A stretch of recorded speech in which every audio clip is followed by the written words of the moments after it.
the guys that really understand positioning, getting themselves into the best spot, fishing as short a line as possible. Not a lot of slack, not a lot of fancy men's, but just there were a lot of fancy casts, but just, quick cast, high stick, shorter line, getting close to their spots. Those are usually the guys I think are catching the most fish. Welcome to the Destination Angler Podcast, the podcast for anglers who travel. And I'm your host, Steve Haig. We go right to the source, the local guides and experts, to build your knowledge of top fishing locations around North America. It's a big world out there. Now go and fish it. I'm going away for a while,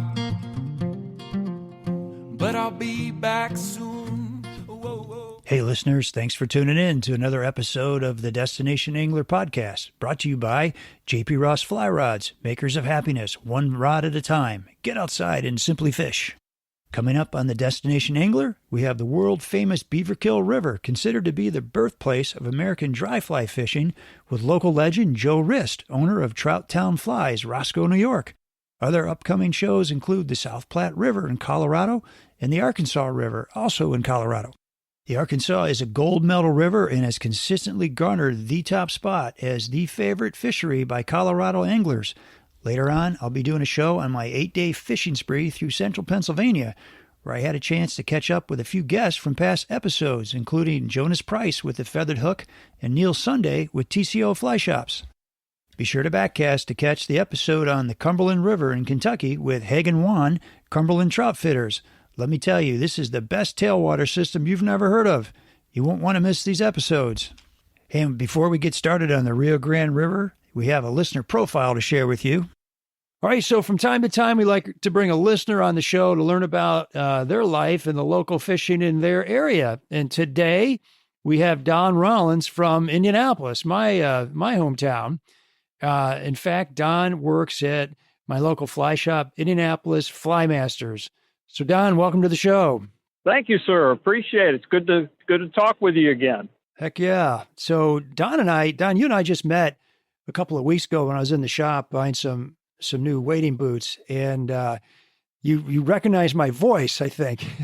So I this did. is kind of interesting. You're like, hey, you're that podcast guy. So anyway, after talking, it became pretty apparent you've listened to quite a few episodes. So how long have you been listening? I started last fall, I think around October. Very good. What's your favorite episode of the podcast? I think so far has been the West Branch of the Penobscot, and that means so much to me as a young boy. My paternal grandparents grew up about 2 blocks away from, or didn't grow up, they lived about 2 blocks away from the Penobscot River in Bangor. And Oh, no kidding. yeah, and so I've been well familiar with the Bangor Penobscot River, the Bangor Salmon Pool, since I was a little boy. And it used to be, may still be, Maine law that the first fish caught at the Bangor Salmon Pool each year went to the President of the United States. And when the salmon disappeared from the river in the late 60s, and then a few came back, somebody caught one and they asked him what he was going to do with it, and he said he was going to eat it. And they said, no, you can't. That goes to the President. And so during Bill Clinton's term, he called the White House and said, I've got your fish, send me some money to ship it to you, because I'm not paying for it. And they didn't respond, so he ate the fish, and they threatened to prosecute him, but Clinton said, I didn't want the fish anyway. So That's a great story. That's too funny. I always thought Clinton wasn't a fisherman. I could just tell. Who knew? Well, appreciate you listening in. So tell us, what kind of fishing are you into? Here in Indiana, I love the smallmouth fish. I fish from a kayak a lot on White River. Okay. White River runs right through the middle of the state. Yep. It does, right through the middle of the city of Indianapolis. And from Indianapolis to Muncie, which is probably more than 100 river miles, some of the greatest smallmouth fishing there is anywhere. Heck yeah. All right. Now let me ask you about Fly Masters. So how'd you get hooked up with those guys? I was at one point in my life named to be the next president of a group called Ducks Unlimited. And they took me to disclose the final secrets of the organization on a tarpon trip to the Keys. And I got in the boat with my spinning rod, and the guide said to me, "You're not fishing with that thing in my boat." I gotcha. Oh my gosh. He said, "There's world record tarpon out here and you're not catching it on a spinning rod." And so I didn't fish that day. Oh my gosh. And so I went home and He meant it. He did. He was dead serious. So my partner caught a tarpon that day and I got to see the whole thing. So I came home. Can you give us a story of a memorable moment or a funny moment that's happened to you in the shop? Oh gosh, in the shop. Well, a couple come to mind. It was in 2016. I decided to go to the Kamchatka Peninsula in Russia to fish. Wow. For big rainbows. And in a previous life, I had been a Russian linguist in the U.S. Air Force. Wow. And I held a top secret clearance, and I was not allowed to go to Russia for 10 years after I was discharged. Well, when you're 24 years old, that sounds like the rest of your life. So I didn't bother to keep my Russian up. And about 50 years later, I decided to make this trip, and I restudied my Russian and got back to the point where I was about as proficient as I'd ever been with it. And so when I arrived in Russia, I found out the Russians were not used to Americans who spoke Russian at all. I'll bet. Yeah. And so the third day I was in camp, the camp manager pulled me aside, a Russian fellow, and he said to me, "Are you a spy?" Oh, really? Yeah. I said no, but left unsaid the fact that I used to be. Not anymore. Why do you ask?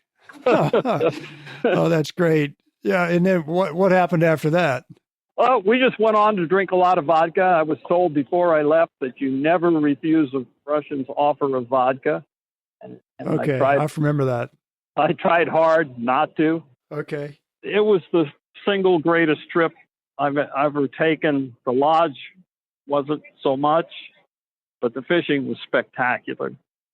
32-inch rainbow was my big one. Wow. They have a char there called the Kunja char that is like the steelhead of the char world. They come in about the 1st of August each summer, and I got a 33-inch Kunja. They range up to about 40, but 33 was as big as I needed. Heck yeah. And in Russia, I hear people are throwing a lot of big mouse patterns and streamers and whatnot to get those big rainbows. Is that right? What are you using over there? That's exactly true. In fact, I was fishing for rainbow at the time. I thought the Kunja took, and the guide said, "Never eat mouse." But this one did. Oh, oh really? Yeah. Oh, that's cool. Well, Don, good tips. It sounds like you've had a lifetime of fishing adventures and part of a lifetime of adventures in the shop there with Derek and John and a few of the other folks that do such a great job there. And thank you so much for being on the show. Best of luck to you in all of your fishing adventures. And, I'm always humbled when I bump into diehard listeners like yourself. Come back and see us soon. You bet. All right, man. Take it easy. Thanks, Steve. Today, our destination is Taos, New Mexico, in the Rio Grande River. Our guest is expert fly angler and guide Nick Streit, owner of Taos Fly Shop. Originating high in the Colorado Rockies, the Rio Grande is a pristine and unpressured river as it flows through the Rio Grande Canyon just outside of Taos, New Mexico.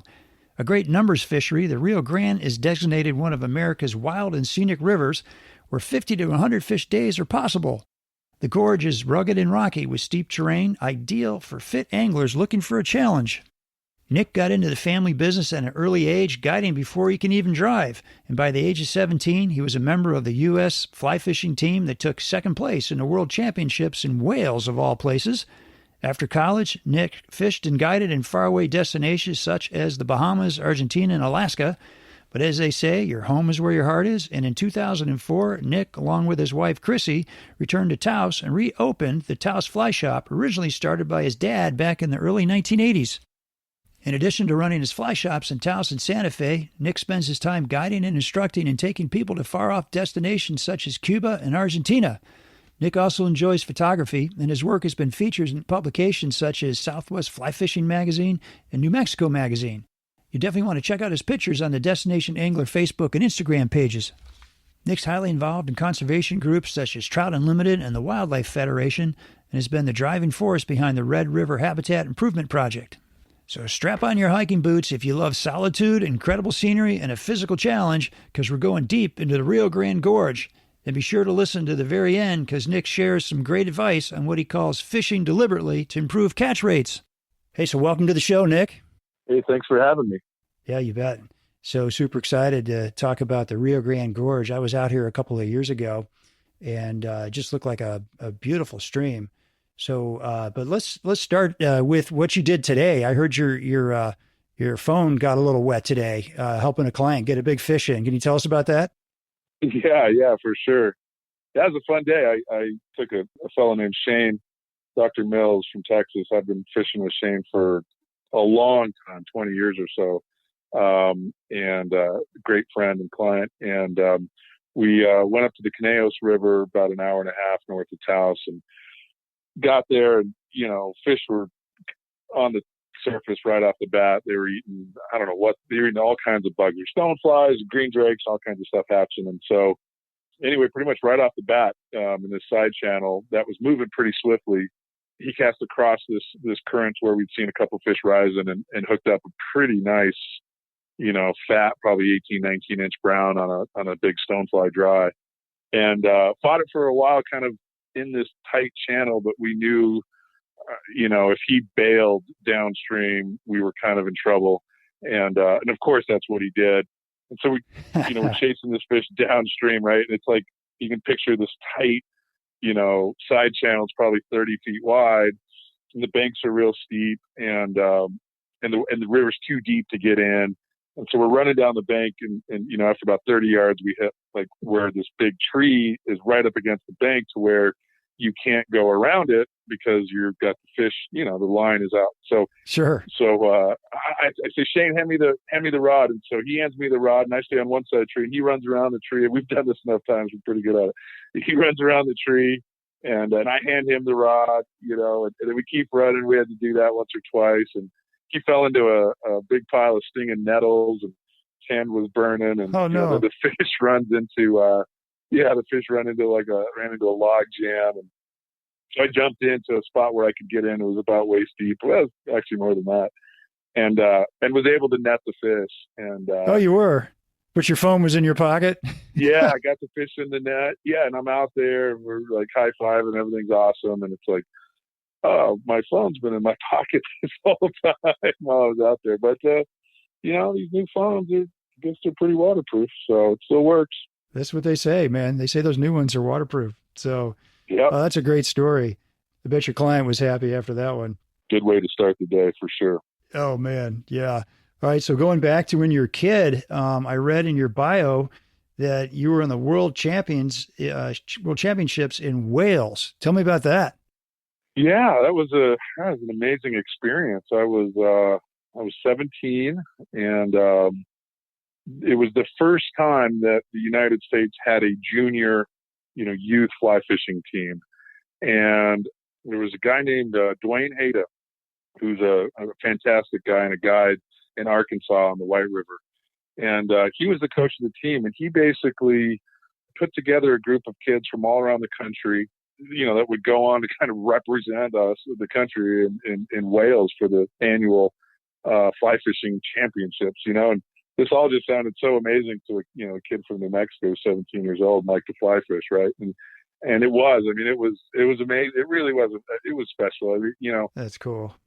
They did a great job of getting sponsors, like I think Coca-Cola, and of course all of the name, the great names at fly fishing, Sage and Ross and Sims, Smith, all of these great companies donated all of this equipment to us, and we had money, and they flew us over to Wales.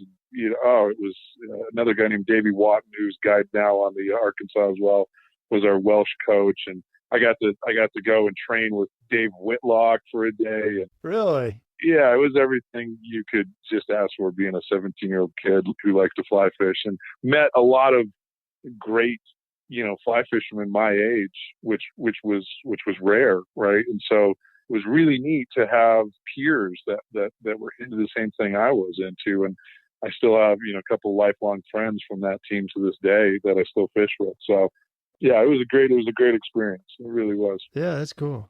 All right. And then you've been taking trips to Argentina and Cuba, right? How's the fishing in Argentina? Argentina is fantastic. I mean, my dad first started going down there back in the early 90s, and I've been quite a few times over the years. I was going every year, and then, I have kids and businesses and stuff, and it's slowed down a little bit for me now. But I used to go down there when I was younger.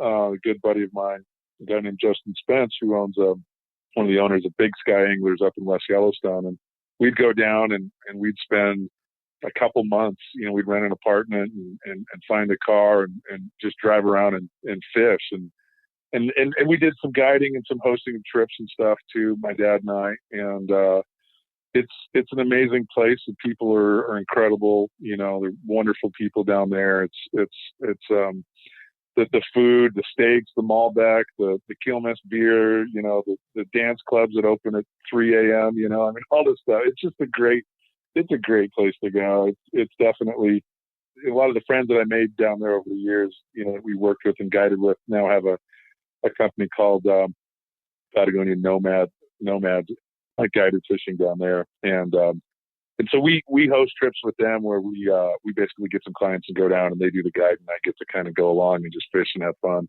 But it's a beautiful country, and it's got to be on everybody's bucket list. If you really like to fly fish and wild fish and wild places, Patagonia's got to be on your list. That sounds awesome. How's Cuba? Cuba's really cool too. I mean, it's done several hosted trips down there, and I had to cancel last year's because of COVID, of course. But I've got a couple coming up in 2022, and it's neat. I mean, again, the people are so welcoming and nice and friendly, and oh, good. All of this stuff in between the governments just kind of goes away when you're down there, and it's just people are great, and they're really welcoming to Americans. The fishing's spectacular, and it's just neat to see. It's like, yeah, we all know about the old cars and everything, but it's also neat to drive down the road and see people plowing fields with oxen and stuff. And they'd probably rather have a tractor, I'm sure, but it is this opportunity to kind of see what life was like a long time ago, right? 50, 75 years ago. It's kind of frozen in time. It's a beautiful place. Wow. And you're doing with tarpon, permit, bonefish? Yeah, the fishing's awesome. I mean, one of the areas that we fish, what's so cool about it is it's really good bone fishing, tarpon and permit, and they're all, right next to each other. You can basically be fishing for permit and see tarpon rolling, and then look over to the shallower water, 100, 200 yards away, and see tailing bonefish. And it's just all right there. And so mostly what we do down there is stay on these great big liveaboard boats that are really comfortable, air conditioning and, hot tubs on the boats and the whole 9 yards. And then we take skiffs out from there. And it's a fun trip. It's definitely one I look forward to every year. Fantastic. Hi, everybody. This is JP from JP Ross Fly Rods. We're happy to support Steve and sponsor the Destination Angler podcast. Do us a favor and check us out on our website, smallstreamflyfishing.com. JP Ross Fly Rods & Company has been around since 1997. We've made thousands of fly rods with one purpose, helping you get outside and be happy.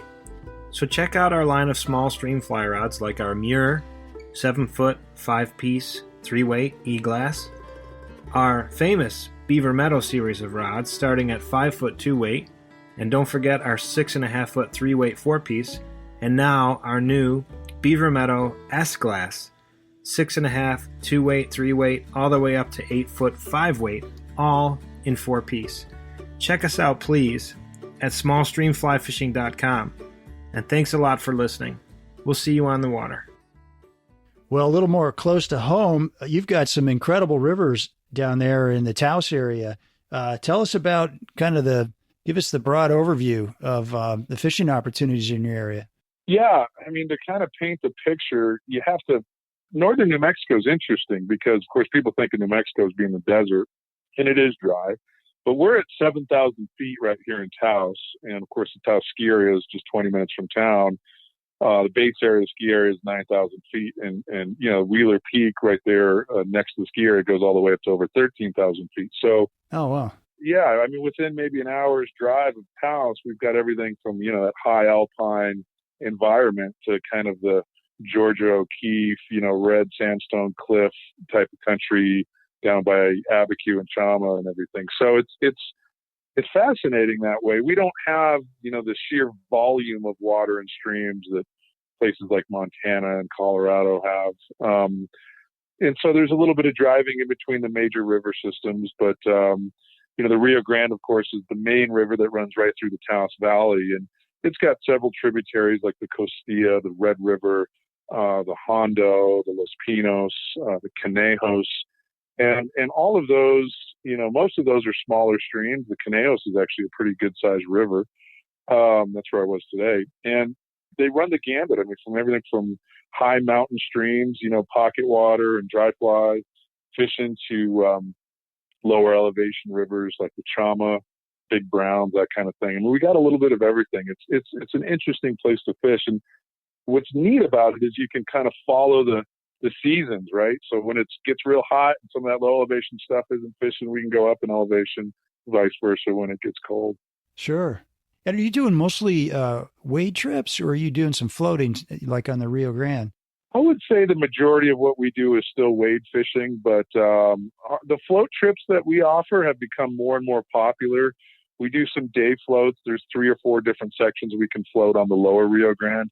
And really that particular piece of the river has fished better now in the last couple of years than it ever has in my lifetime. So that's been a really nice new feather in our cap that we can go down there and get into some pretty good numbers of trout. And there's also smallmouth bass that get along well with the trout, apparently, because, we'll go from fishing a deeper, faster run, catching trout, rainbows and browns, and then get into some slower water and start throwing streamers and start catching smallies. And it's a really fun way to kind of break up the day. Yeah, that's kind of cool. And then we also do this 3-day, probably the best trip we do is a 3-day, camp float trip through the middle box of the Rio Grande. And that's becoming more and more popular, where we pack in the boats and the equipment, the camping gear and the food on horseback, and then do a float through kind of a wilderness area in the middle box. And that's been a great trip. But yeah, primarily it's a lot of wade fishing otherwise. Okay. Well, you kind of break down the major sections. Like, what's the box area? What are the major sections that anglers should be paying attention to? Yeah, it's kind of interesting. People know about the Rio Grande up near Creede and South Fork, which is an amazing river to fish up there, but it's really a completely different river. In Colorado, right? In Colorado, exactly. Right. It then goes through the San Luis Valley, which is, a lot of agriculture. So the river basically gets irrigated almost dry by the time it gets to the state line in New Mexico. And it's out kind of an open, flat kind of valley, and it really doesn't hold any trout. The water gets warm. It has pike and carp and stuff, but really not much for trout. And then right around the state line, New Mexico enters into the start of the gorge of the canyon. And it kind of starts off shallow and gets deeper and deeper and deeper. And that first 20 miles or so from the state line down to roughly the town of Cuesta is a section we call the Ute Mountain Run, which is, there's a big volcano mountain called the Ute Mountain, kind of named after that. And that upper stretch is interesting. There's not a ton of flow up there. The gradient's a little lower. The canyon's a little shallower, but very steep. It's pretty much cliffed out the whole way. And there's some big pike up there and some big browns, but not tons of fish and not much fishing pressure, not much access. And then really neat stretch to fish. But then from there, it goes into one of the most dramatic fisheries I've ever fished, which we call technically the upper box, or the Wild and Scenic River section. It's actually designated a Wild Scenic River in that area, which is roughly adjacent to the town of Cuesta, basically, from there down to, say, where the Red River confluence is. And that's a section of class 5 plus, really nasty rapids, boulders like you've never seen. And the canyon's deeper there. It's almost 1,000 feet deep. And the river really takes on a whole different characteristic there. And what's the other interesting, the big factor for why the river's so good down here in New Mexico is in that section, starting actually up around U Mountain, but especially through the upper box, there's a tremendous amount of spring influence into the river. Huh. And so, interestingly, when our river in the summer, like last year, we had a real bad drought year. The lower our river gets in the summer, the colder the water gets, because the lower it is flow-wise coming over the state line, that means it's just a higher percentage of spring water in the river, right? Interesting. Yeah, I get you. Yeah, versus, if there's 300 or 400 CFS of water coming through the San Luis Valley, through all of that kind of flat country, that water is quite a bit warmer. So our river basically fishes better in the summer the lower it is. The water temps get better, and it's just easier to fish at lower water because of all those rocks. So yeah, a lot of springs in that upper box section. And then from the Red River confluence downstream, we refer to that as the middle box. And that's characterized by a little bit shallower canyon, a little bit more of a gentle, a little more gentle natured river, riffle, pool kind of stuff, a little bit grassier banks, easier wading, still got to hike into the canyon. And that stretch would end technically at the John Dunn Bridge, which is the only place in that whole canyon you can drive to. And the John Dunn Bridge would be the put in for the classic whitewater run, which is just referred to as the box. Okay. Or you could call it the lower box. And that's about a 15-mile stretch of class 4 whitewater that we don't fish very often. You really can't float it and fish it because... Doesn't sound like it, yeah. Yeah, and at the flows you need to really get through it, the water's too high to fish. So we hike in there some. There's not really any trails. It's one of those places. There's about 3 or 4 miles down there that I've never even fished. It's just real hard to get in there. And the canyon's deep and dramatic. And if anybody's ever driven over the Gorge Bridge, you know what I'm talking about. That's driving over the box, the lower box. So that's the John Dunn Bridge, the one that's kind of outside of Taos. The John Dunn Bridge would be where that's the one you can drive to, where the Hondo comes into the Rio Grande, and that's the dividing line between the middle and the lower box. But then there's the Gorge Bridge, the High Bridge we call it, which is I think it's the second tallest suspension bridge in the country, and it's over the whole canyon, so it's 600 feet up off the water. And you can park and walk out on the bridge and look down. It's pretty spectacular. But that's that would be the lower box. And then once you get through that, you're down into the lower river we call it. There's the Pilar stretch, which is kind of flat, riffly water. You get into some more whitewatery stuff, but access by vehicle down in the race course. And then there's the Bosque float down below there. So there's a lot of, I think we're talking 70 some miles of public water. Nice. In total from the Colorado state line down. So there's a lot of different, sections and a lot of different characteristics to it too. So that's all public water? All public, yeah. Oh, no kidding. And so if someone walked into your fly shop and said, I want to fish the Rio Grande, you probably want to talk them into getting a guide, but say they wanted to do it themselves. Could you send them down to one of those bridges and tell them how to scramble down to the river? 100%. There's an area like in that upper box, which is the roughest part of the river to wade. Ironically, it's also the easiest place in terms of trails to get down to the river. There's really nice, well-maintained switchback trails with campgrounds and stuff. So, we'll send people up there. There's a couple other trails like Miners Trail, Vista Verde Trail. There's the John Dunn Bridge, of course, and we're happy to help. My dad wrote several guidebooks, the new one's called Fly Fishing Taos Santa Fe, and he's published a lot of those accesses and maps in the book. And so, it's not any huge secret. There's places that it's easy to get in there or easy to find, right? You still got to hike in and out. Yeah. But we're happy to help people. I would say what's interesting about the Rio Grande, out of all of our fisheries, by far the Rio Grande is the one that's kind of most technically demanding, and it's not technically demanding in the way that most people would think in terms of having the right fly and the right tippet and the right rigs and all that kind of stuff. It's a unique fishery, and it's the one where I see people struggle the most. So it's the one that I always say, hey, look, if you can swing it, hire a guide, because you're going to have a much better time down there if you do get a guide. Yeah. Yeah. Well, I watched some of your videos on your website and on YouTube, man, and it looks amazing, right? I mean, awesome looking pocket water. That hike down's got to be on the strenuous side, right? And I think it even said somewhere on your website that it's reserved for the skilled and fit angler. So, like how do you size up a client, who says, "Hey, I want to fish the Rio Grande," do you ask them, "Are you in good shape?" Or what do you say? Yeah. Yeah. Well, that's it. I mean, every time we book a trip, I mean, we ask them, what's your experience level and what's your kind of fitness level. And you never know. It's hard to kind of, for people to really understand, they say, well, how long is the hike? And you go, well, it's a mile. People think, well, I can do a mile. Oh, that's not far, but it's 800 feet. Yeah, it's 800 vertical feet. And I go, well, I don't really know what that means, but 800 doesn't sound like that many feet.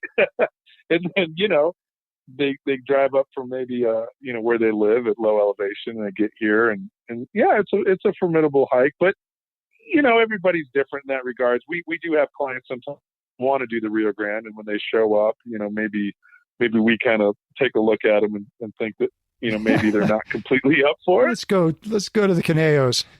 Yeah, exactly. We just suggest an alternate, place to fish.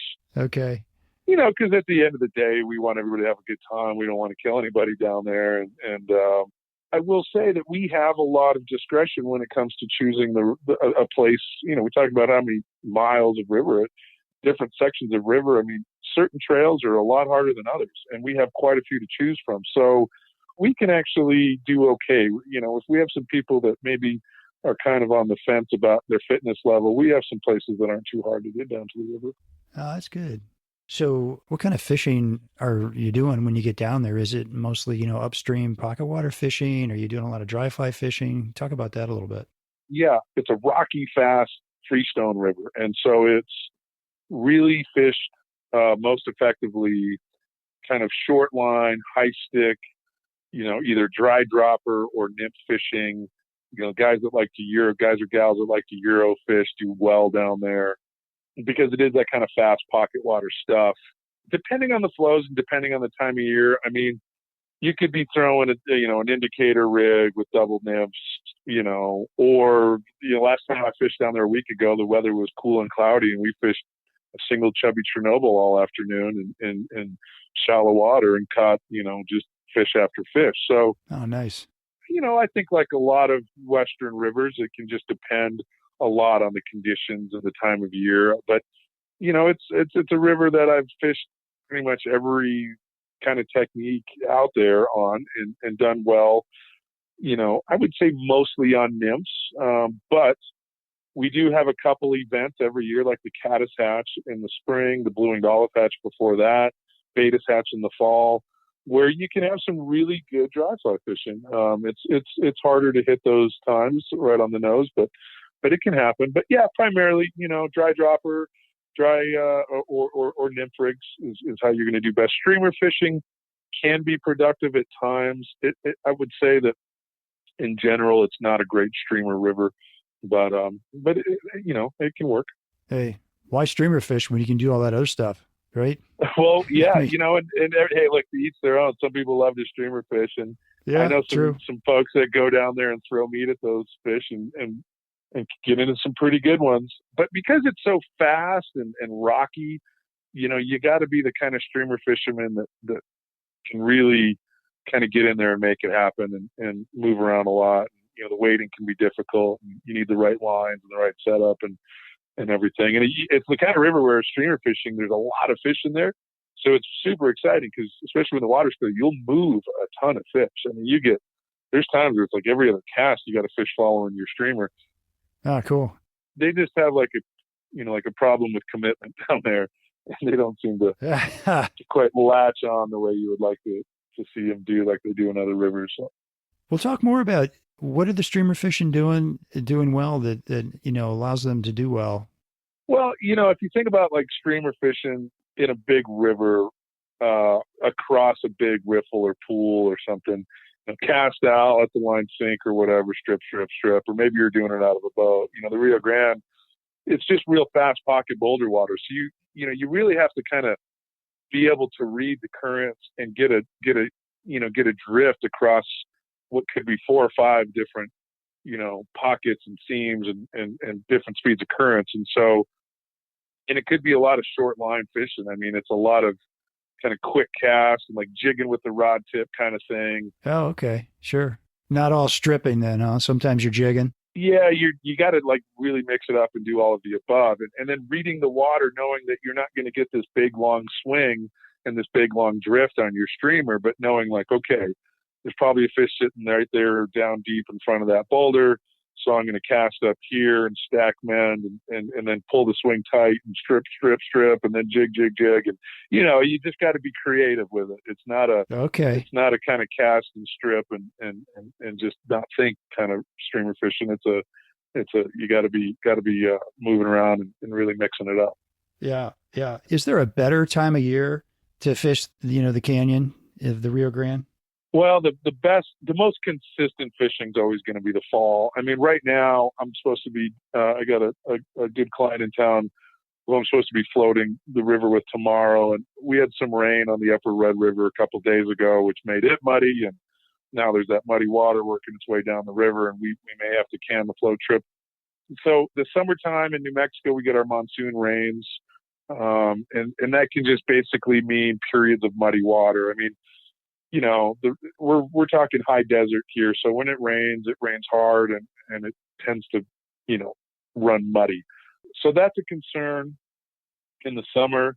The fall, we're kind of past the monsoon rains and the muddy water, and the river, like I said earlier, fishes best when it's low. And of course, that's usually going to be in the fall. Temperatures are good. I mean, all of the above. So September, October is really hard to beat. We've actually been having some really good winter fishing. When I was a kid, we didn't hardly ever go down to the river in the winter. It was iced up a lot and cold and just not much happening. But, we've been having some warmer winters, and honestly, some of the best fishing we've had recently has been in the winter months. So, as my dad would say, it's the upside of global warming. But yeah, right. So winter can be interesting. Spring, pre-runoff, caddis hatch and all that kind of stuff can be fantastic. But it's also really hard to time, and it's easy to get blown out with early runoff or something. So, fall would be the most consistent time to plan around. I was going to ask you in terms of, the seasons and the hatches, can you double click on that a little bit? And, so sounds like you've got caddis in the spring. Can you talk about the hatches? Yeah, it's not much different than other Western rivers. You're going to start off early spring with blue-winged olives. We get a pretty thick blue-winged olive hatch usually in March. Caddis, our big caddis hatch is in April, a little bit earlier than rivers to the north like the Arkansas. We get ours peaks usually around tax day, so early to middle of April. And then typically you're going to see runoff in May and June. Through the summer, it's just going to be a kind of smorgasbord of bugs. We do have some stoneflies in June, but almost always the river's too high to really fish. And the stonefly hatch never really becomes an event on the Rio Grande like it does in other rivers. Okay. So through the summer, it's just opportunistic feeding on, there's tricos and, bigger mayflies, PMDs, PEDs, mahoganies, all kinds of spinners and, everything else. And caddis in the evenings almost every day on the Rio Grande in the summer. And then in the fall, things kind of start to get more mayfly centric, around the Baetis hatch. And then, come winter, it's going to be just midges, basically. Okay. Boy, sounds like you got quite a smorgasbord of bugs. Yeah. And one of the interesting ones, actually, there's quite a few crane flies in the Rio Grande. Huh. Being a little bit lower elevation, more warmer water, more sediment, crane fly is a really good bug to fish down there. Yeah. And your season's a little longer being south a little bit, isn't it? Yeah, totally. I mean, like I say, we've been having some really good fishing in the winter, and we are further south. We get a lot of sunshine down here. It's not uncommon to be still fishing dries, until late November, even early December on that Baetis hatch. And it picks back up again in, late February, early March. I mean, the lower Rio Grande is 6,000 feet. So, okay. Yeah, we have we really fish year round. Yeah, no kidding. What are your, top confidence patterns? What do you like to carry at different times of the year? Well, for the Rio Grande, I would be in big trouble if I didn't mention the Poundmeister, which is my dad's invention, and it's what? a crane fly larva imitation. Yeah, it's called the Yeah. Poundmeister. Yeah, I don't know how exactly he came. Yeah, Poundmeister, and it's actually become it's gained traction across the West. There's a company that sells flies called Solitude, and they carry that fly, and so you can get it in other fly shops, but you can get it on our website. It's a cool fly. It's totally different than how most nymphs are tied. You see a picture of it, or you see it, and hold it in your hand. What you'll notice about the fly is it's got these long, kind of dry fly style hackles. Yet it's a great big, usually a size 6 or size 8 nymph. And the hackle kind of throws people off. But really, what it does is, at least I think, is it gives the fly some movement. It's big enough and heavy enough with a big bead that it gets down to the fish, but it catches some current down there and it moves around a little bit, which is, I think, more natural to what crane flies do when they're in the water. If you actually look at one in the water, they move and swim quite a bit. So anyway, the fish seem to like it. So that's always pretty close to being the top choice. That's great. To be completely honest, the Rio Grande is not a river where fly selection. It's probably more about weight and depth and making sure you're reading water correctly. I mean, one of my favorite flies down there, my guides, all my buddies give me a hard time for, but it's a red copper john. It's not there you go. Just a standard like prince nymphs and copper johns and pheasant tails all work down there. But yeah, a dry dropper setup with like a big stimulator, a chubby Chernobyl, and a Poundmeister, and maybe a pheasant tail below it, you're in good shape. And are you seeing a lot of terrestrials then during the summer season, like ants, beetles, and hoppers? You see some of that. I can't say that the fish ever like really get on hoppers the way they do in other rivers. They'll come up to that chubby Chernobyl or a hopper, here and there, but they're not like super excited about terrestrials like they are. We have a couple other creeks like the Costilla, which is a beautiful meadow stream up in the mountains, one of the tributaries to Rio Grande. It's a meadow stream, and and ants, beetles, grasshoppers all day long. Yeah, they like it up there. Yeah, they love that. Love that. Conejos can have some good hopper fishing too, but yeah, the Rio, we'll fish that kind of stuff just because it's a good dry fly to float a nymph on a dry dropper rig, but they don't seem to be all that excited about hoppers in there. Okay. And what kind of fish do you have? Browns, rainbows? What else have you got?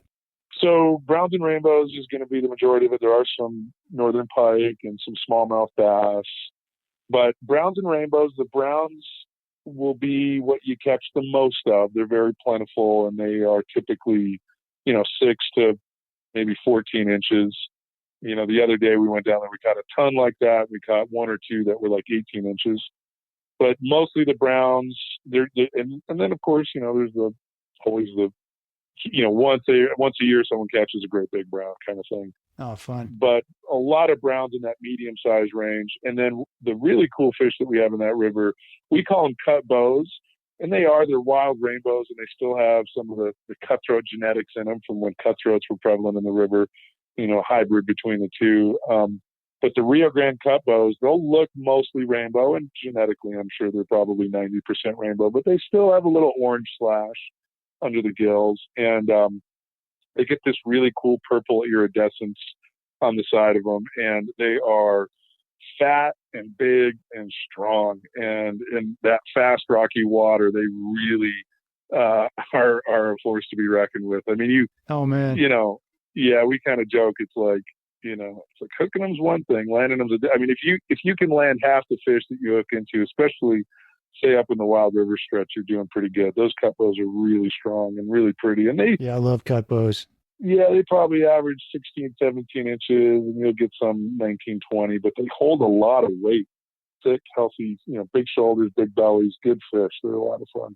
Oh, that's exciting. We were fishing in Montana a couple summers ago in some high mountain lakes, and the lake was full of cut bows. And I'm telling you, I had one of them. It was only 16 inches. It took me down to my backing in a lake. Yeah. It is just a freight train. Yeah, that's cool. They're fun fish. Yeah. Are they all wild, or are they still stocking the Rio Grande? So all the cut bows and all the browns are wild. They don't stock in the canyon really because you can't. They do stock some rainbows up at the Red River near the fish hatchery up there, and they stock rainbows on the lower river down by Pilar. But pretty much everything we see in the canyon is wild fish. Occasionally you'll see a stocked fish that kind of swam down from miles upstream or miles up from down below, but they're pretty rare, and it's pretty obvious when you got one of those because they look nothing like those cutbows. But yeah, mostly wild fish. Oh, that's great. Yeah. And what's, in a decent day, how well can you do down there? There's a lot of fish. I mean, when they're really getting after it, the other day, I don't know, we probably had 100 fish.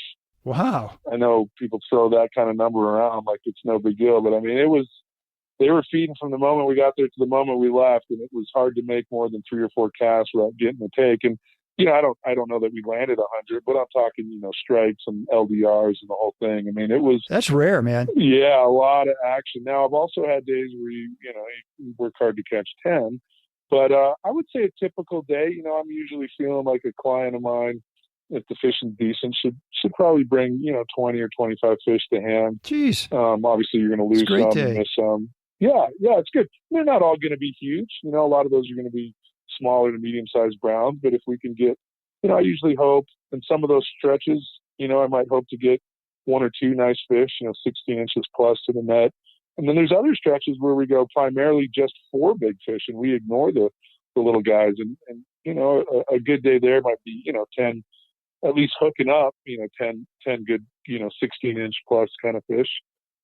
So yeah, the fish are there. It can produce, but it can go the other way too, of course.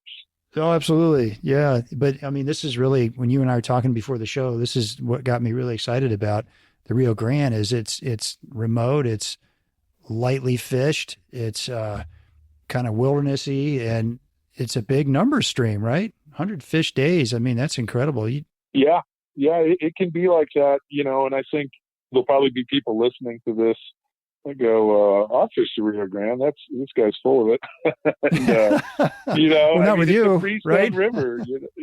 There's times when, water temps aren't right, or like I say, the river gets muddy, or it's the wrong time of year, wrong time of day, whatever. And you'd swear there's no fish in that river. It's not consistent like, our other fishery in New Mexico we're famous for is the San Juan. Well, water comes out of the bottom of a dam at 48 degrees, and the fish are always eating midges, and you always can see them, and you always know what to expect.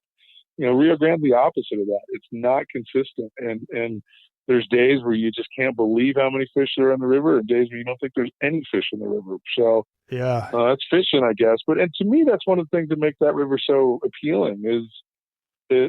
Honestly, I think if I went down there and caught 100 fish every day, I think I'd be bored with it pretty fast. You see it like that, and those fish are there, and it makes it that much more interesting when you go down there and you can only catch 3 or 4 all day because you're thinking, what am I doing wrong? What's going on? Yeah. So it's a river that keeps you thinking and keeps you on your toes a little bit. Right. Which I like.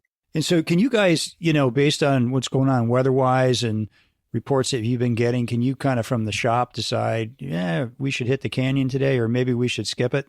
Yeah, totally. The biggest key to our success is just mainly knowing when not to go down to the Rio Grande. And so we look at the flows. We'll look at the flows at 4 or 5 different gauging stations to understand what's happening on the river at any point in time. We look at the weather. We look at all of that, and of course, talking to each other and how'd you do here yesterday? And the river's lightly fished enough to where we really think about that. If one of our guides went into a stretch yesterday, we don't go back in there for a couple days. Not to say that there couldn't be other people fishing, but yeah, I mean, we really try to limit our own pressure to keep the fishing as good as possible down there. That's rare. Yeah. So like I say, the biggest thing I think for success for us is we know when to not go, when it's not going to be good or when it's questionable. We tend to stay away from it. We really like to just hit it, at least when it comes to guiding, when we know it's worth the effort to get down there. Sure. Well, the other thing about your area is just Taos. I mean, you've got a vibe, a culture there that's, that Southwest is really kind of cool. If you've never been there, folks, it's really a neat place to visit. Yeah. Taos is interesting. It's so culturally diverse and kind of rich in history. And I grew up here, so it seems like the norm to me. But when I spend time in other parts of the country, I realize how special this area is. Just right on the other side, maybe a mile from my shop is the Taos Pueblo, which is the oldest inhabited building in North America. People are living in that building and have been living in that building for over 1,000 years. It's amazing. There's the Spanish conquistador history and culture that has stayed from the times when the Spanish came to northern New Mexico and settled here and became sheep herders and everything else. I mean, it's just, of course, the mountain men stories, Kit Carson, all that kind of stuff. Right. You got the museum there, the Kit Carson Museum, right? That's right. Yeah, on Kit Carson Road. Yeah, so it's interesting, and it's immediately apparent to people if they've never been here when they get to Taos. It's like the architecture is different, food is different. It is. People are different. It's a really cool vibe. Taos, of course, has also been famous for a long time as a community of artists, and we have some incredible art and galleries and a long, rich history of that in the area. And then just the outdoor recreation on the whole, we're surrounded by public land. And so mountain biking, whitewater rafting, kayaking, all that kind of stuff. Skiing, we have a great ski area. So yeah, Taos has got a lot to offer. And what's cool about it is, I'm not knocking, places like, some of the places I've fished in Montana or so, you go there to fish, right? You don't go there for other reasons. But Taos is, and Santa Fe, I've got another store in Santa Fe with my partner Ivan Valdez down there, and Santa Fe is an even better example of this. This is a place you can go fishing with your non-fishing spouse, and they can have a great time, because you can get back from fishing at 5:30 or 6 o'clock, and then go out to a really good dinner and walk around town and go shopping and all those kinds of things. So it's kind of cool that way. Yeah, my wife and I were out there a couple of years ago. And when it really hit me, there's a culture out here is we were out at that Gorge Bridge, and there was a guy, Native American, selling, jewelry that he apparently made. And we were chatting with him and really beautiful stuff. And I asked him his name, and I was expecting him to say, something like John or Bob, but his name was Laughing Eagle. Yep. And I guess, ignorant me, I didn't know that there were still people out west who were going by, their Indian names. And turns out his mom lives in that old Taos Pueblo building you were talking about. It's over 1,000 years old. Yep. He grew up there. So that was just fascinating. And then the restaurants and the food were fantastic. The art galleries, that Kit Carson Museum's really fascinating. So it's a great place, to fish, but also, bring your spouse, and your spouse can just turn your spouse loose on the town all day long and they'll have a blast, I think. Yep. Yeah. I think you're accurate there. Well, we also went to Taos Pueblo. We just happened to stumble into town, that little town, that the day that there was a festival going on. It was in September, maybe late September, October. And it was fascinating. Yeah, that would have been San Geronimo, which is a really, really wild thing. And that's where they take a big pine tree, like 80 feet tall or something. And did you see this where they strip all the bark off of it and grease it up? Yeah. And they climb that thing and. Yeah, they try to climb it, and whoever can get to the top gets the bounty that's up there. But yeah, that's cool that you got to see that. That's a pretty unique experience, pretty special. And they were painted up and running around, and you kind of get a feel for what it might have been like years ago. And I asked somebody, what is in the bag that's at the very top? Because apparently they want to climb up there and cut the rope that carries the bag, and the guy said cigarettes. So the bag comes crashing down, and there's a couple hundred packs of cigarettes go smashing on the ground. Everybody dives for them. I guess, I don't know. I didn't stay. There was a storm rolling in, a big thunderstorm. I was like, I do not want to stick around and see somebody get zapped by a piece of lightning here, climbing this 80-foot tree. But it was just fascinating. Yeah, my memories of San Geronimo, we'd go out there as kids, and you're talking about the people that are, like they're totally painted and it's like black and white, body, their whole body's painted. They're running around, and those are we call them the clowns, is what they were called. And it was like, and they would run around and they'd grab little kids and go take them and throw them in the river. And we were scared to death as kids. Yeah, I'll bet. They're a little frightening. Coming and getting you. Yeah, it was super scary. They'd get you and they'd throw you in the river. It's like scary clowns, Yeah. It made me think, like, as a settler, bumping into a guy like that, in 1840, it'd be a little frightening, Yeah. Oh yeah, they scared us to death when we were kids. But yeah, it's a really unique place. It's cool. I'm glad you got to see that. Yeah, I did. So the fly shop is kind of a family affair for you, isn't it? I mean, your dad founded a fly shop in the 1970s. And then I read on your website something about a vehicle driving into the building. Didn't quite understand what happened there. And then something else about a guy named Superfly who was the proprietor, and he used to hang signs up that said "Gone fishing," and there was a sign in the fly shop that said "You're here again." Another wasted half an hour or something. Yeah. Yeah. What did you talk about the old days of the fly shop a little bit? Yeah. Well, my dad came here kind of in that late 60s hippie area when a lot of people were coming, from places like New York where he grew up and trying to find kind of a different type of life out here. And he loved to fly fish, and loved the outdoors. And so northern New Mexico seemed just like heaven to him. And he started a little fly shop, Taos Fly Shop, in 1980. And this was back in his days of, he wasn't quite as responsible of a gentleman as he is now. And so there was a lot of shenanigans going on back then. And that, hey, we all had a sordid youth, right? yeah, his alter ego of Superfly was running the shop and partaking in too many extracurricular activities. And the shop was kind of famous for being, it was just a funky little hole in the wall place. My dad would be sitting in there tying flies, and and maybe it'd be open, maybe it'd close, you never knew. But he closed the shop in 1987 or 88 and just focused on guiding after that, and really built a reputation as one of the best guides in the area, and grew a pretty good guide business and reputation. So, of course, wrote the book Fly Fishing New Mexico, etc. And in the early 2000s, I was kind of, I tried going to college for a little while. I went and guided in Alaska for a little while. And it was kind of like, I was 24, I want to say. It's like, what do I do with my life? And, my dad and I were driving down the road, and I looked over, and the very space that my dad had the Taos Fly Shop in 1980, where he closed it in 1988, was available for rent. Oh my gosh. And I thought, maybe it's time we tried to get the Taos Fly Shop going again. So we drove over to this wonderful man named John Randall, who owned the building.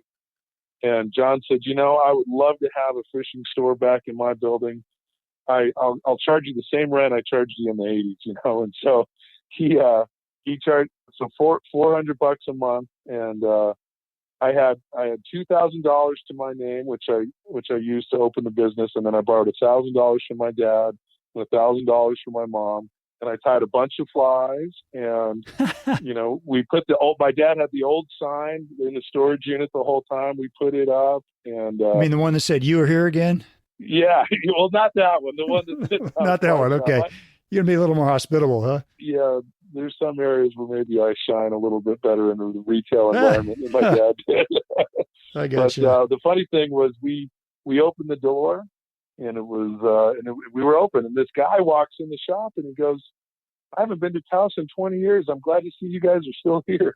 That's how we got going. And you got some time for a story?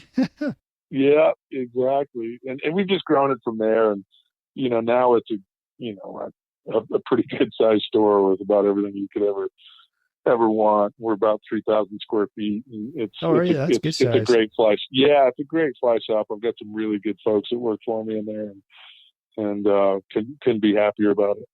So no doubt your dad was one of your, if not your primary influence as a fly angler growing up? Yeah, without a doubt. I mean, I grew up fly fishing. I was fishing, before I can't remember the first time I went fly fishing. It was just something I always did, always was around. And so, yeah, he taught me how to fish, and then, it just kind of grew from there. I started guiding with him. He would have me come along and help. He'd pay me $20 to carry lunch and wash the windows in the Jeep and stuff. And kind of would help guiding. And I started doing that probably when I was 12 or 13. And I think by the time I was 14, I took a trip or two on my own, and of course nobody would listen to me because I was just a little kid, so it was probably not the best.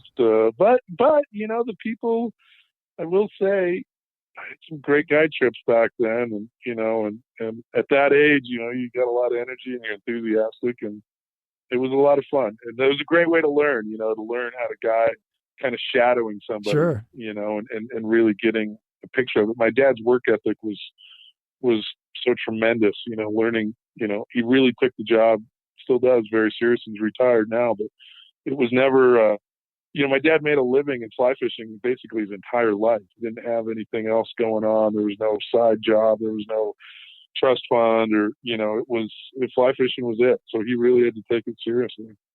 Hard work. Do you remember when you got your first tip as a kid? No, I can't say that I do. I'm guessing maybe you didn't get tipped right away as a 14-year-old, but maybe you did. I don't know. Gosh, what's funny is I can remember, and I'm 40 now, so, this was 20 some years ago, and money has changed a little over the years, but, I can remember when somebody handed me my first $100 bill, and just thinking it was yeah, wow. Yeah, okay, I'm ready to retire. Now, $100 bills are kind of the standard for tips in the guiding industry, right? But I can remember a couple instances like that. Yeah, it was great. Good for you. All right, I got to ask you about this book your dad wrote, Instinctive Fly Fishing. I was really fascinated by that because you guys, talk about it in your website. And I wonder if you could talk about this. It says it gets down to the real reason why people do or don't catch fish. Man, I'd love to hear about that. If you had some words of wisdom about that one.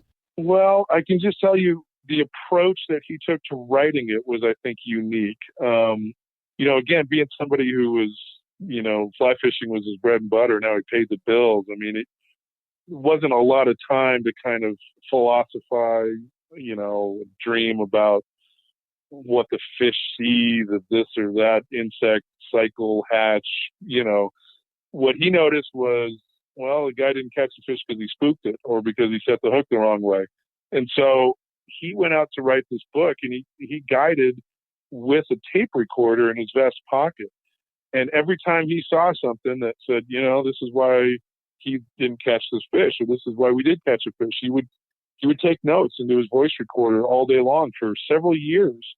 And he basically compiled all that into a book. And, when some people read it, they kind of go, this is kind of a book about basics. And other people read it, especially really good fishermen, they go, this is exactly what people need to hear. It's a lot of core fundamentals of fly fishing that get lost sometimes in Sure. This kind of lofty world of, overthinking and underdoing, rather than sitting there wondering, should I have 5X or 6X tippet, or should it be 5.5X, or, do I have the, it's more about your positioning and what's going on with the fish, and are they feeding, and what are they doing, and those kinds of things. And it's a great book for people to read.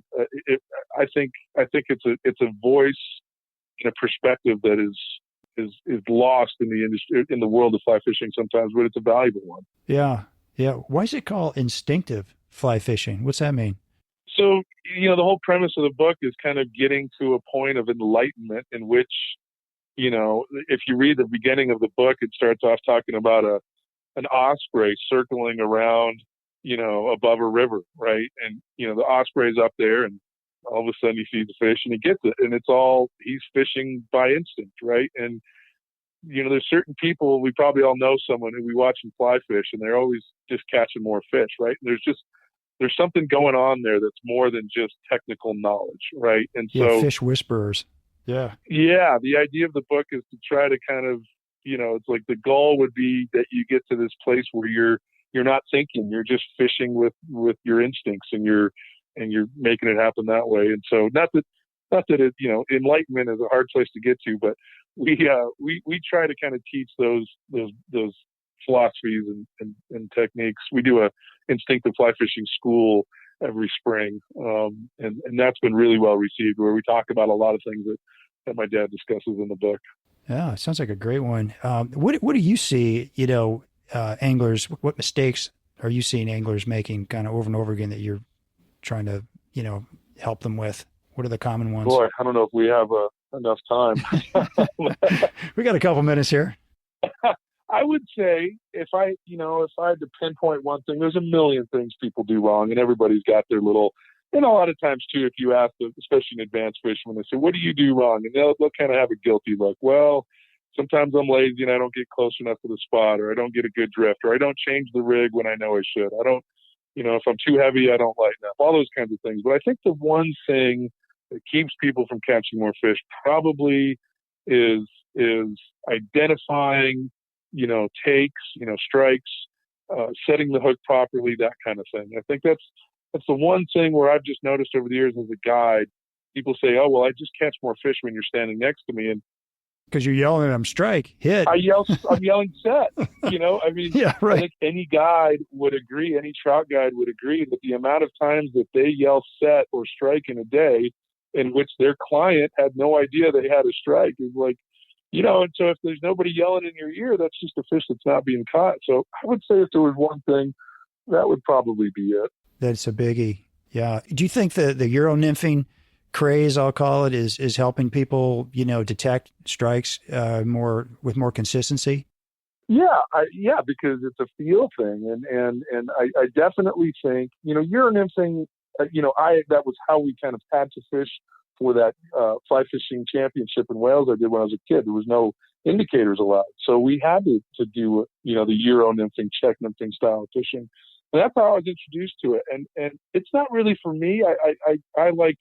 I like the art of the cast and a mend and a drift and everything. And so I'll Euro nymph some, but it's not really my thing. But I tell people it's a great thing to learn because it does give you an understanding of that tight line thing. And it's a really valuable trick to have in your bag. And just because you've got an indicator on doesn't mean, around a rock or up the face of a boulder, you can't pick that indicator up off the water and kind of go into a hybrid Euro nymph kind of thing. And if you practice it and learned it, it can become a really valuable tool in your box. And I do think it probably helps with understanding, what's a strike and what's not and that kind of thing. Sure. So, yeah. Sure. Is it super common out there? Do most anglers Euro nymph down there in the gorge? It's becoming more and more common. I wouldn't say the majority of people are doing it, but it's not uncommon to see people doing it. I mean, there's places in, I would say Colorado where I see a lot more of it. Yeah. It's definitely, we sell a lot of Euro rods and Euro leaders and Euro style flies. So it's definitely catching on, caught on. Yeah. Yeah. And just give people, what's the difference between a Euro rod and a standard fly rod? Well, I mean, to be clear, you can Euro fish with a standard fly rod, right? It's the Euro specific rods tend to be longer and more sensitive. So you end up with these like 10 or 11 foot 3-weight rods, right? Which are, the length so that you can get a little more reach and a little bit more, get a little bit better positioning from further away. And then the lighter weight. So you're sensitive to those hook sets, those takes. Yeah. So typically just longer, lighter rods. And does it help you casting, like a longer leader where maybe your fly line isn't even out of the rod guides? You're having to basically cast mono? Yeah, so basically what a lot of people are doing now is just running straight mono and no fly line at all. And that really helps lighten up the fly rod, puts a lot of sensitivity in the rod and keeps the rod from getting blown around a little bit in the wind and helps everything sink fast, et cetera, et cetera. So it's not really a fly cast in the typical sense of the word. It's more of a kind of a sling. You basically now got a weightless line with a weighted fly or a weighted lure, and this is more back to the principles of just spin casting. I mean, you're kind of slinging it up and over at your target. Chuck and duck. And the longer rod probably does help with that a little bit. Yeah, interesting. Okay, on the flip side, so we talked about maybe the biggest mistakes anglers make. What are the best anglers doing that sets them apart? I tell you, the ones that I see when I see somebody standing in the river and I see them fishing short line and not making a lot of false casts, I can usually tell you that they're a pretty good angler. The guys that really understand positioning, getting themselves into the best spot, fishing as short a line as possible, not a lot of slack, not a lot of fancy mends, but just there are a lot of fancy casts, but just, quick cast, high stick, shorter line, getting close to their spots. Those are usually the guys I think are catching the most fish. It's not the guy that's maybe standing there making the prettiest casts, the fanciest men's and curve casts and everything, but the guys and gals that really understand positioning, I think, are usually the ones and that can be positioning to getting the drift, which is the main thing, but it could also be, positioning relative to understanding how to not spook fish, or the right position to set the hook in, all that kind of stuff. So when you're looking at positioning, are you looking at a piece of water, you're seeing a fish feeding, or are you just looking at a nice seam or a foam line or something and saying, okay, what angle do I need to be at to best fish this? Well, so I'll tell you a story that might describe this, and it was a really interesting thing. So I have a really good friend, a guy named David, who I take fishing a lot, and he's a very good angler. And so, I run out of things to teach him, and I'm kind of looking for new ways to teach him some things. And so we fished a stretch of his home water the other day that I don't really know. And the day before we had fished a place, a different stream, and the fishing was great. We caught a ton of fish. We fished a creek that no one ever fishes, so we did good. But I noticed he was getting a lot of drag on his drifts where, he'd make a couple casts into the spot, it would drag, not get a good drift. And then he would kind of realize what he needed to do, either get closer, make amend, whatever. And then, on the third or fourth cast, kind of get it figured out and get a good drift. And what I was really trying to instill in him is how important it is to make that first cast a good one, especially if there's a big fish sitting in a spot. You don't want the first time they see your fly for it to be dragging across their face. So we did an exercise where I said, David, okay, you only get 2 casts per spot.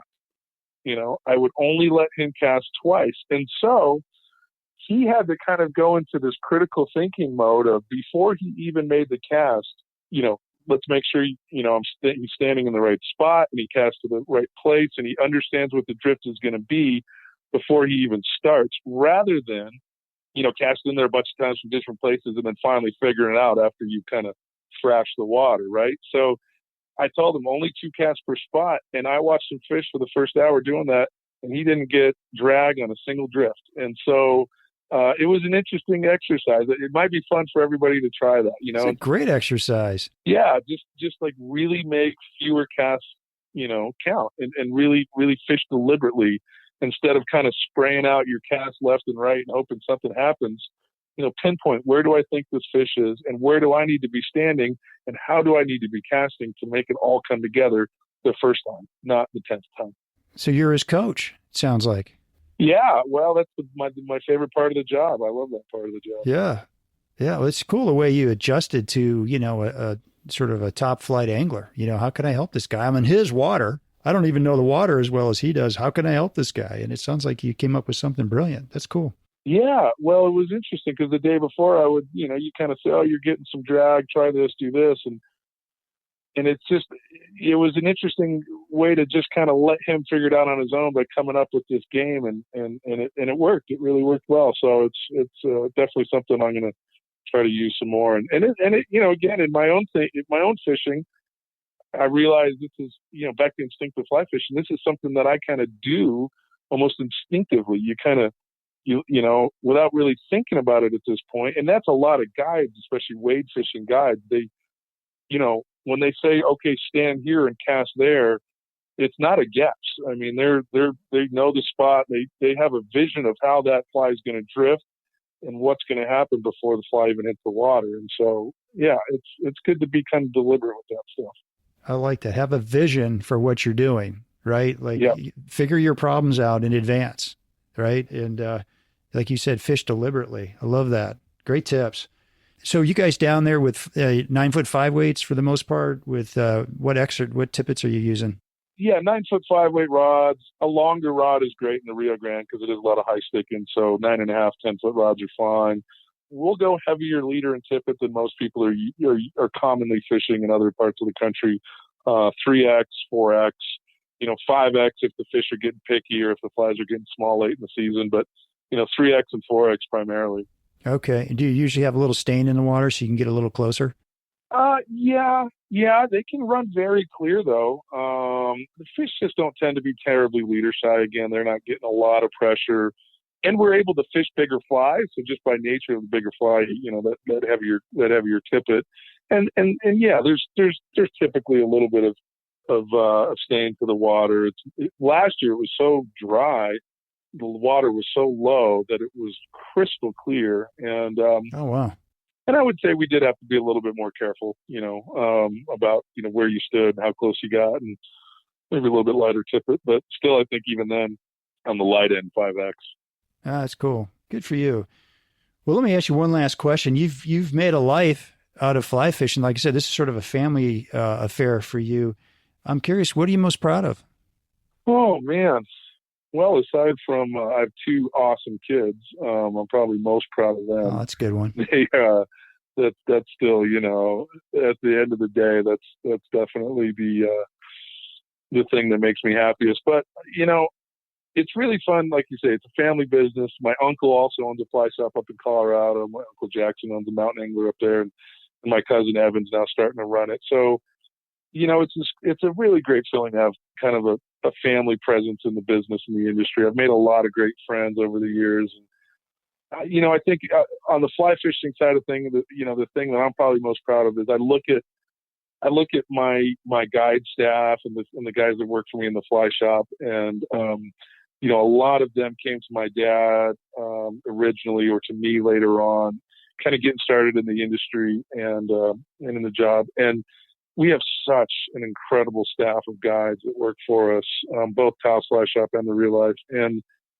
I'm really, before I started Fly Shop, I worked in a few other places and lodges and stuff, and the vibe wasn't always there. And I have this fly shop that it's exactly the way I always kind of dreamed a fly shop should be. It's a bunch of guys. Yeah, occasionally we get mad at each other, but we're a family. We love each other. They're exceptionally good dudes and gals, and they're really good at what they do. And it's really a big part of why we've been successful. So, I think outside of just the business side of it, I think, what makes me happy is I look at the family that's been created from the business and the other families like mine that it sustains. I'm really happy that some of our guides have been able to kind of make a life the way I have out of it, the way my dad did, and my uncle and my cousin. So it's neat. That part makes me feel good. I think like I said, they drive me crazy every once in a while, but I do love them to death. Now, you sound like a good boss. They must really like working there too. If you can get a guy who worked for your dad way back when, and he's now working for you, man, that's pretty cool. You must be doing a great job, Nick. We're lucky that way. All right, one last question. What are your favorite, I call them watering holes, like angler friendly restaurant, bars? Because there's tons of places to eat in Taos, but what's your favorite? Oh, that's a good one. So I would have to say, the Guadalajara Grill. Okay, there's one on the north side of town, and there's one on the south side. And the great thing about the Guad, as we call it, of course, Taos isn't all that uppity anyway, but you can walk into the Guad, still wet and muddy from your fishing trip. You order at the counter, they bring you your food. It's quick and easy, and it's really good. That one's hard to beat, but there's a bunch of great spots. Orlando's is another good restaurant in town. Taos, really, you need 4 or 5 days here just to eat, just to experience it. I agree. Northern New Mexican. It's amazing. Yeah, it's different than Mexican food. People think Mexican food. New Mexican food is different, and it's really good. And it needs, green chili. It's the best. Yeah, it's really cool. And you can get out into the country and do some sightseeing too, and get some of those Indian blankets that they make out there. It's really fun to do all that too. Well, hey, great job. I love this fishery. I got to get back out there. Nick, thank you so much for being on the show. It's been awesome. Yeah, thanks for having me. It's been really fun to talk. And yeah, let's get you out here, and we'll go fishing. Heck yeah. I was just in central Pennsylvania and fished with 2 of the guides that I interviewed last week. I was out there for 8 days, so you better watch it. I just might take you up on that.